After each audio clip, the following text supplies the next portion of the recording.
Goeiemôre, welkom hier by Inspireer, lekker om saam met jou hierdie week te kuier. Ek is bly ons kan lekker saam kuier. Ek hoop jy het 'n koffie al gekry vandag. Ek is besig met my tweede een, so ek's op pad. Ek hoop dit gaan met jou goed, dankie dat jy saam met ons inskakel. Ons kop hierdie week af en ook hierdie maand met ons tema leierskap. So ons gesels oor leierskap.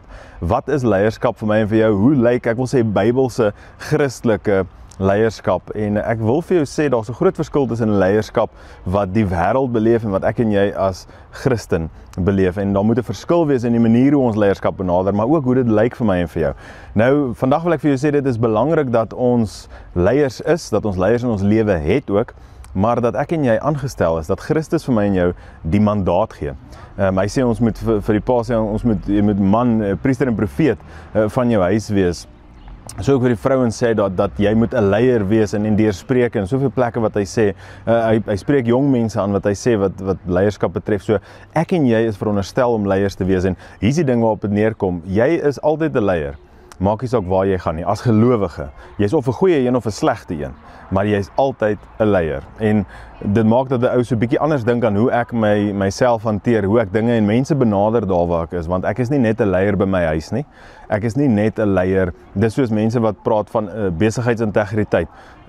Integriteit is iets wat jy permanent moet hê.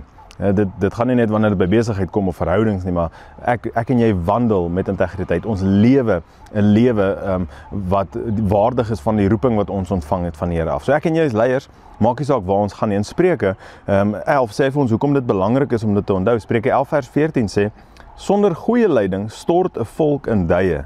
Dit is veilig om baie raadgewers te hê. Wow, Salomo sê dit, en Salomo self, wanneer hy belangrike besluite geneem het sy raadgewers gaan sien. Hy het mense in sy lewe gehad wat inspraak gehad het. Daar was leiers gewees wat hy mee omring was. Ek dink dit is 'n goeie ding vir my en vir jou om as leier seker te maak dat ons raadgewers in ons lewe het. So daar waar ek en jy is ons leiers. Maar ek wil jou vandag vra, het jy leiers, het jy raadgewers in jou lewe, mense wat jy weet, wat die Here dien, mense wat standvastig is, mense wat soos die Engels sal sê uncompromising is, mense wat se lewens Christus weerspieël, leiers in jou lewe, wat jy kan raadpleeg. Ek weet nie van jou nie, maar ek het 'n paar mense op wie se knoppie ek kan druk en dis mense wat ook nie skroom om met my die waarheid te praat nie, wat vir my sal sê, hoorie, jy mis dit hierso, of probeer harder, of jy kan beter, of jy kom nie in die mas op nie.